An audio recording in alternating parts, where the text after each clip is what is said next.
अस्सलामुअलैकुम दोस्तों और साथियों, उम्मीद है आप लोग खैरियत से होंगे। आज की इस वीडियो में हम बात करेंगे कि ये तो हमें पता है कि लाइफ़स्टाइल में तब्दीलियाँ ला के आप अपनी ज़िंदगी को बेहतर बना सकते हैं, अपनी हेल्थ को बेहतर बना सकते हैं। लेकिन इनमें से कुछ ऐसी आदतें हैं जो आपकी सेहत को इस हद तक मुतासर कर सकती हैं कि अस्पतालों के चक्कर और डॉक्टरों के पास जाना, उसमें बहुत हद तक कमी आ जाती है और अक्सर लोगों को फिर ज़रूरत नहीं पड़ती, ख़ास तौर पे उन बीमारियों की वजह से जो इन 4 आदतों की वजह से आपको जिनसे काफ़ी हद तक निजात मिलती है। ज़्यादातर जो अस्पतालों के हम चक्कर लगाते हैं या हम डॉक्टरों के पास जाते हैं, क्लिनिक्स में जाते हैं, वो अक्सर आपने देखा होगा कि या तो पेट के मसले होते हैं या नज़ला ज़ुकाम होता है कि जिसकी वजह से आपको जाना पड़ता है। तो ये 4 ऐसी आदतें हैं कि जिनको अगर आप अपनी ज़िंदगी का हिस्सा बना लेंगे तो आप इन आने-जाने में जो अस्पतालों और डॉक्टरों के पास वो नुमायाँ कमी आ जाएगी। उसमें जो पहली आदत है वो ये होती है कि कभी भी आप कोशिश करें कि खाना खाने से या तो 45 मिनट पहले आपने पानी पीना है या कम से कम 1 घंटा जब खाना खाए हुए गुज़र चुका हो तो उसके बाद ही आप पानी पिएँ। ये एक बहुत अच्छी आदत है, ये साइंसी तौर पे साबितशुदा है और इसमें मैं आपको थोड़ी-सी वज़ाहत दे दूँगा तो आपको भी बड़ी आसानी से समझ आ जाएगी कि साइंस भी इसके बारे में क्या कहती है। बुनियादी तौर पे दोस्तों होता ऐसे है कि जब आप खाना खाते हैं तो उसके बाद वो खाना ज़ाहिर है आपने मुंह से उसको थोड़ा दांतों से चबाने की कोशिश की, एक मुमकिन हद तक लोग कोशिश करते हैं और फूड पाइप का काम है सिर्फ उसको मुंह से मैदे तक लेके जाना, स्टमक तक लेके जाना, लेकिन फिर स्टमक में सारी इसकी टूट-फूट होती है। स्टमक में इसको सारा तोड़ना होता है, इसको इस हालत में लाना होता है कि कुछ तो जो इसकी नमकियात होती हैं, मिनरल्स होते हैं, विटामिन्स होते हैं, ग्लूकोज़, फैट का प्रोटीन, ये मैदे में ही जज़ब होना शुरू हो जाता है। लेकिन इस हालत में छोटी आंत तक पहुँचाना होता है कि वहाँ पे सबसे ज़्यादा ये काम होता है कि न्यूट्रिशन का जो आपके जिस्म के अंदर जाना होता है। अब देखें इस काम के लिए जो मैदा है वो बहुत बड़ी मदद जो लेता है वो अपनी तेज़ाबियत से लेता है। तेज़ाबियत क्या होती है कि पीएच से हम उसको मालूम करते हैं कि 1.5 से लेके 2.5 तक होती है।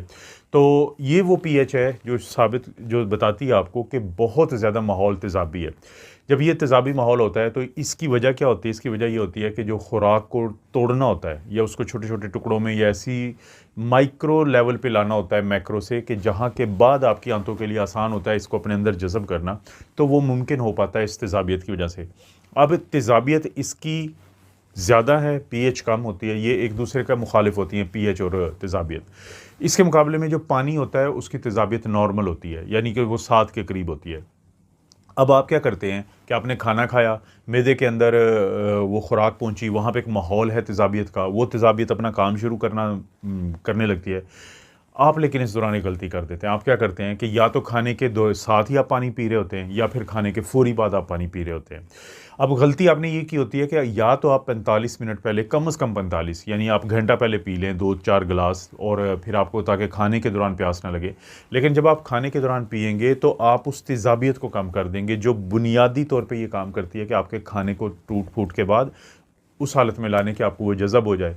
आपने उस तेज़ाबियत को कम कर दिया। जब वो तेज़ाबियत कम होगी तो ज़ाहिर है कि उसके बाद क्या होगा कि वो खाना उस हालत में नहीं जाएगा जो आपको फ़ायदा देगा, बल्कि वो अनडाइजेस्टेड हालत में, यानी एक ऐसी हालत के जिसमें उसको कोई ज़्यादा टूट-फूट नहीं हुई, जो आपने मुँह में की वो हुई और थोड़ी बहुत मैदे में।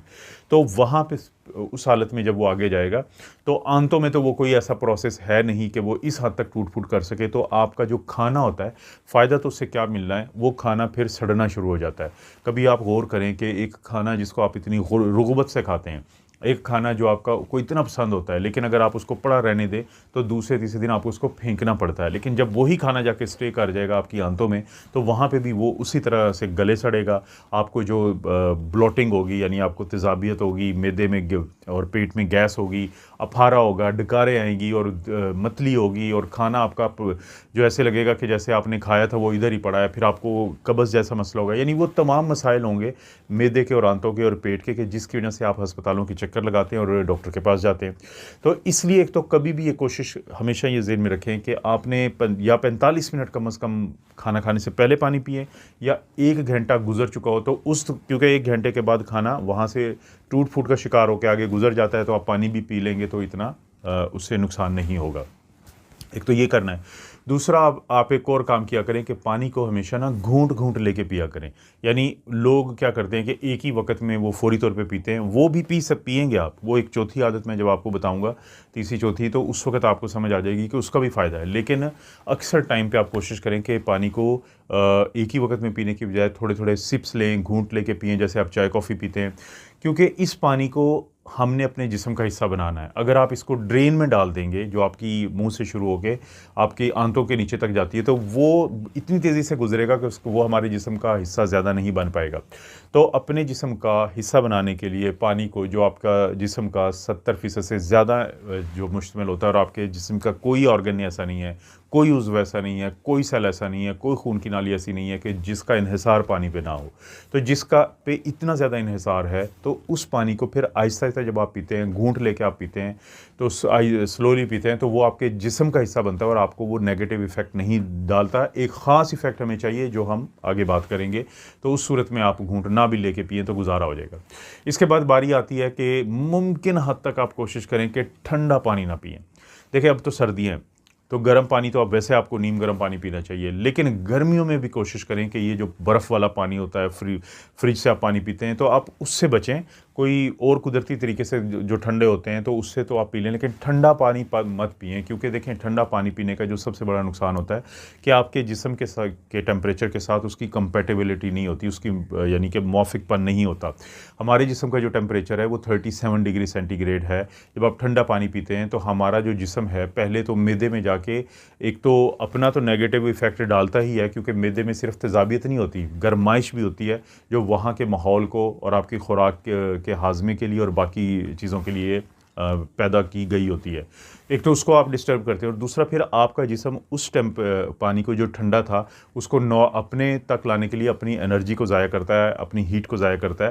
तो इस चीज़ से आपने बचना है कि आपने जो ठंडा पानी होता है, तो आप मुमकिन हद तक गर्मियों में भी कोशिश करें ना पिएँ और अपने बच्चों को भी ना पिलाएं, और सर्दियों में तो ख़ास तौर पे आप नीम गर्म पानी ज़रूर पिएँ। और यही वो वजह है कि जिससे आपको नज़ला, ज़ुकाम, खांसी, ये चीज़ें बहुत कम हो जाएगी। क्योंकि नीम गर्म पानी जब आप पीते हैं, कभी आपको देखें, जब आपने पानी बॉयल किया हो, उसको कप में डालें, गिलास में डालें, और उसके बाद जब आप पी रहे होते हैं, तो उसमें जो भाप होती है हल्की हल्की, वो आपके लिए बड़ा सूथिंग इफ़ेक्ट डालती है, वो आपके लिए स्टीम का काम करती है, तो जिससे आपका नज़ला, ज़ुकाम, खांसी जैसा मसला बहुत बेहतर रहता है। और सबसे आखिरी यानी चौथी जो आदत है, वो भी बहुत अहम है, बहुत ही ज़्यादा अहम है। सुबह उठने के बाद, जो ब्रश करने के बाद पहला आपने काम करना है कि 2 से 3 गिलास आपने पानी के पीने हैं। और ये वो पानी है जिसको आपको घूंट ना भी पिएँ तो अच्छा है, क्योंकि ये आपके ड्रेन का काम करेगा, आपकी आंतों को ये स्टार्ट करेगा। आपके जैसे गाड़ी को आप स्विच ऑन करते हैं, तो उसकी हर तार के अंदर और उसके हर पाइप के अंदर वो जो सारी जाता है सिस्टम को एक्टिवेट करने के लिए, तो यही काम करता है पानी।